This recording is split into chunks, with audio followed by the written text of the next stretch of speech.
What's up, everyone? Welcome back. The Bonds Apartment YouTube channel. I am Luke Taggart at Bonds Apartment on Instagram.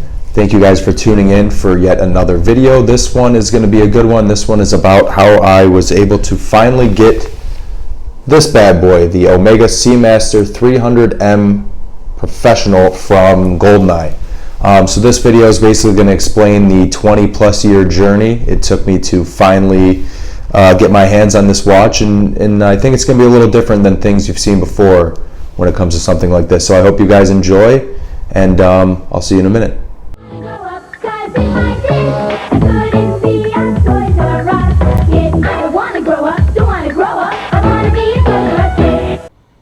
Toys R Us, everybody's favorite store, where kids' dreams came true and where our story begins. Rip Toys R Us, by the way. So my dad came home from work one day and he said he wanted to take me to Toys R Us to buy me this thing he heard about at work. And that thing happened to be the Nintendo 64. So he said pick out a couple games. And so of course I chose Star Wars Rogue Squadron and Mario Kart.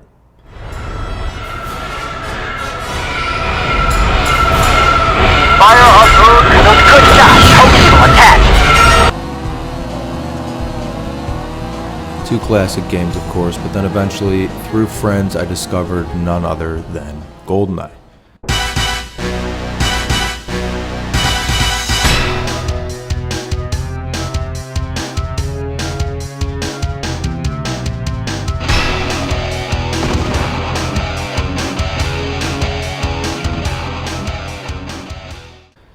So of course, once I discovered Goldeneye, this happens to eventually become one of the most classic games of all time. I was hooked for many different reasons, of course, because of the character and story. But for me, it was the accompaniment of the actual films as well. And fortunately, unfortunately, this is what actually led me into finding out about the films, was the video game. So from there, of course, I began to watch Goldeneye, and then at this point in time, probably Tomorrow Never Dies as well. Just the thing for unwinding after a rough day at the office. Need I remind you, 007, that you have a license to kill, not to break the traffic laws? I wouldn't think of it. Good. Right, let's get on to more practical matters. Goldeneye, of course, introduced me to Bond and to the Bond watch, but it was the scene in Tomorrow Never Dies, as you can see here, that actually got me hooked on buying this watch. 4 hours out and 4 hours back. So we started with like a fossil, because of course I was like a 9-year-old kid. So I began wearing that everywhere. Vacations, hanging out with my cousins, my friends. I had it on all the time. And then, of course, from then on, as I got older, more and more games came out. Agent Under Fire, Goldeneye, Nightfire, all these different games. So now I was just hooked on trying to be James Bond. Everywhere I went, I was trying to be James Bond. Even as a little kid, building Lego guns and whatever the case may be. So then from then on, of course, I discovered all the older movies. Everything from Dr. No to From Russia with Love.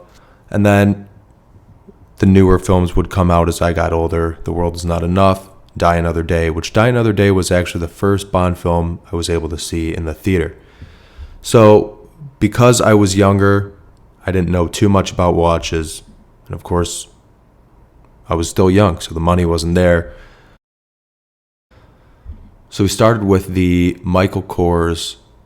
It's a gold. It looks just like, as you can see here, kind of like a Yachtmaster too. So I began wearing that all the time.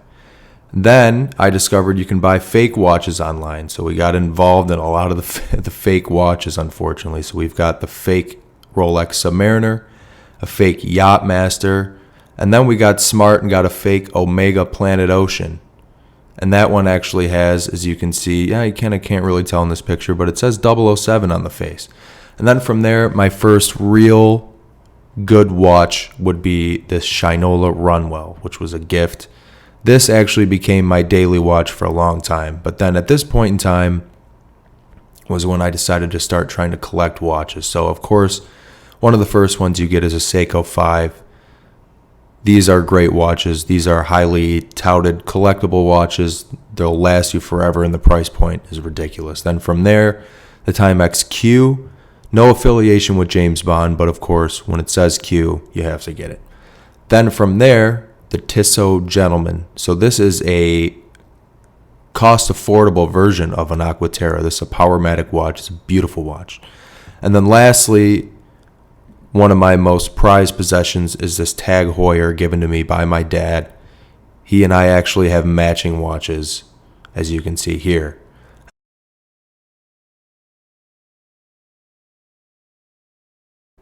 And last but not least, the main event, the Omega Seamaster Professional 300M Quartz from Goldeneye. 2541.80 is the serial number on this.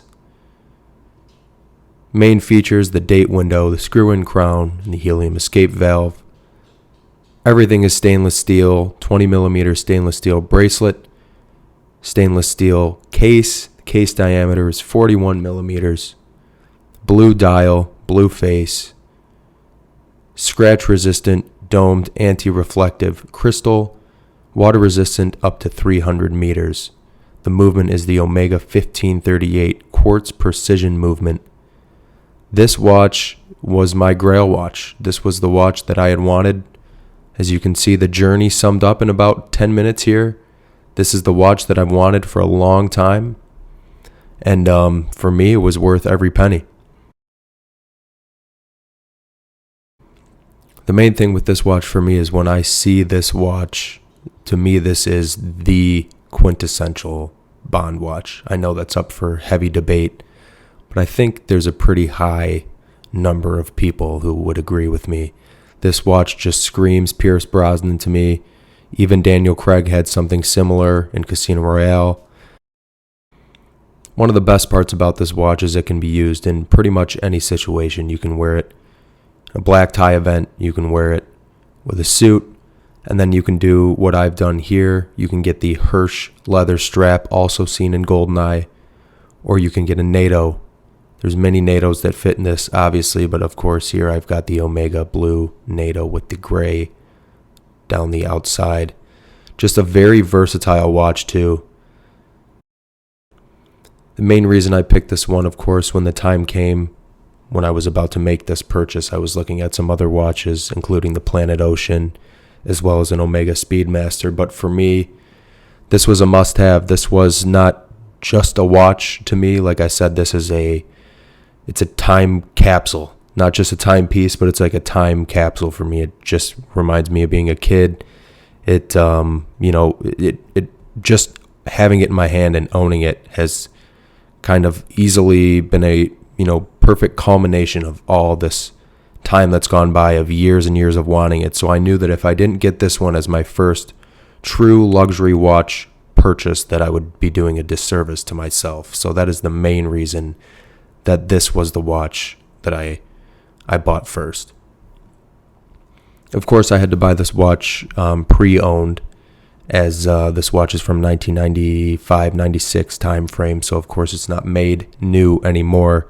I went to Crown & Caliber to purchase this watch, which is a website that I highly recommend. Any watch that you purchase from there will come with its own watch roll from Crown & Caliber. They shipped it in, I think it got here in 2 days. As a matter of fact, I will try to find this and post it somewhere. But when the watch actually showed up at my house, I was in the middle of recording an episode with James Bond AU, on Blunt Instruments, so you can actually hear my unfiltered reaction to owning and holding this watch for the first time. And the best part about it was not a single link needed to be taken out, so I could put it on right then and there. Of course, I started wearing it immediately.